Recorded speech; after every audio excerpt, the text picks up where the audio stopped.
नमस्कार। उम्मीद करता हूँ आप स्वस्थ प्रसन्न होंगे और परिवार में भी सभी स्वस्थ होंगे, प्रसन्न होंगे और आज मैं फिर से उपस्थित हूँ आपके समक्ष एक और ज्योतिष का बहुत ही रोचक कंटेंट लेकर के।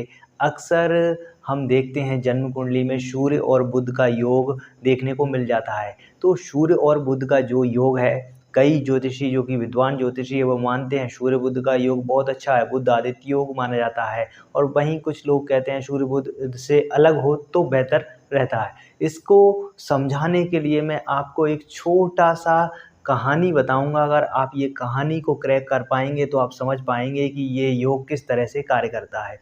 अगर हम बात करें तो ये एक पुराने ज़माने की बात है, जब एक सेठ जी थे जो कि बहुत ही अच्छा खासा व्यापार था इनका। दूर-दराज इलाकों में उनके खूब व्यापार होते थे, देश-विदेशों में।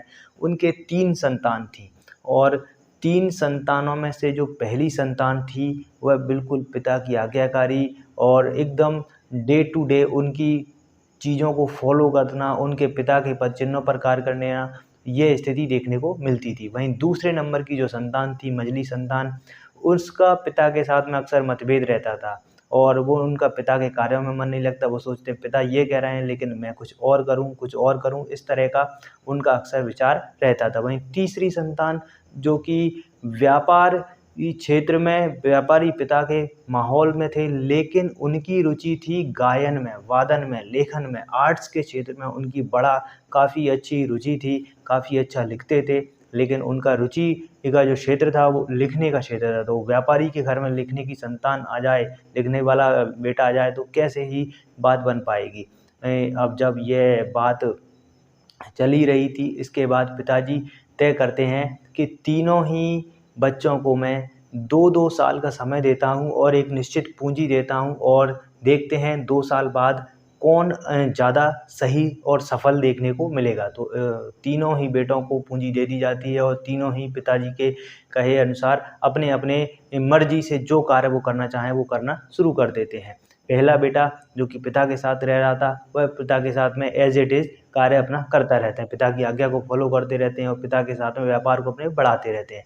वहीं दूसरा बेटा जो कि पिता के साथ में उसकी इतनी बनती नहीं थी, वह अपना कुछ कार्य व्यवसाय शुरू करने चले जाते हैं। और तीसरा बेटा जो कि सबसे छोटा था, जिसका व्यवसाय में बिल्कुल मन नहीं था, वह अपनी स्किल्स पर काम करता है और कुछ समय बाद वह किसी तरीके से प्रयत्नों के द्वारा राजा तक पहुँच जाते हैं और राजा के पास पहुँच कर के वह अपनी स्किल्स को प्रेज़ेंट करते हैं और दिखाते हैं। तो राजा प्रभावित हो जाते हैं और उनको अपने यहाँ राजकवि की नियुक्त कर देते हैं और जितना भी जो मैनेजमेंट का कार्य था, जिसमें विशेष रूप से डॉक्यूमेंटेशंस का कार्य था, वह सारा ही विभाग उसके अधीन कर देते हैं। तो उनको बड़ी सैलरी, बड़ी तनख्वाह, बड़ी पोस्ट मिल जाती है, बड़ा घर मिल जाता है, जो कि व्यापारी की तुलना में वो पहले अपने पिता व्यापारी थे, अब ऐसे ही कई और व्यापारियों को मैनेज कर रहे थे, जहाँ पर टैक्स लेना जैसी कई कार्य उनके अधीन हो जाते हैं।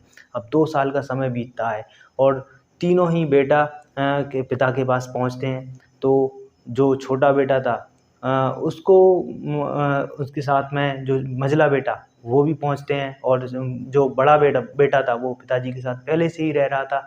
अब जब बात चर्चा की जाती है तो छोटा बेटा बताता है कि मैं अपने यहाँ का सबसे बड़ा ऑफ़िसर हूँ, जो लिखने-पढ़ने का पूरा कार्य करता है। लेखन में उसकी रुचि है तो वो राजकवि भी है और टैक्स और मैनेजमेंट से जुड़े कार्यों को भी देखता है। और वहीं छोटा बेटा जो कि मझला बेटा जो कि अपने हिसाब से कार्य करना चाहता था, लेकिन वो बताता है कि उसको लॉस हो जाता है और जिससे भी वो सहायता माँगता है, वो धोखा दे देता है, चीटिंग हो जाती है और कहीं न कहीं परेशानियों को उसको देखने को मिलती हैं। और जो बड़ा बेटा था, वह उन्नति तो करता है पर उस छोटे बेटे के मुकाबले उसकी उन्नति इतनी ज़्यादा सिग्निफ़िकेंट नहीं रह जाती है। तो इस कहानी से आप कहीं न कहीं समझ ही गए होंगे कि बुध सूर्य के साथ अच्छा है या सूर्य से अलग अच्छा है। यदि आपकी जन्म कुंडली में बुध बलवान है और अच्छे ग्रहों का स्वामित्व, अच्छे भावों का उसका स्वामित्व प्राप्त होता है, बुध उच्च राशि का है और अच्छे भावों का उसका अधिपति है, तब वह सूर्य से ज़्यादा दूर अच्छा है। यानी कि वह अपने पिता से दूर जाएगा तो अपनी निखार, अपनी स्किल्स, अपनी बुद्धिक कौशल, अपनी क्षमताओं से चमकेगा।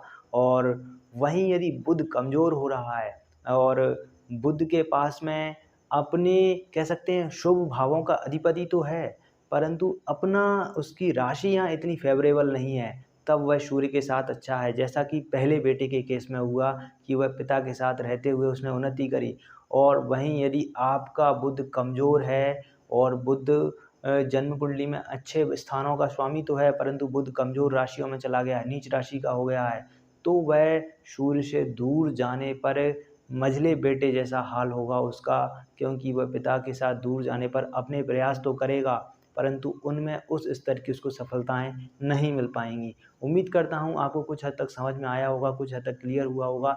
फिर भी अगर आप चाहेंगे तो मैं इसको उदाहरण कुंडलियों के माध्यम से भी इलैबोरेट कर दूँगा। आपकी जैसी भी आज्ञा होगी तो आप अपने कमेंट सेक्शन में ज़रूर बताएँ, और कैसी लगी आपको मेरी ये वीडियो। धन्यवाद।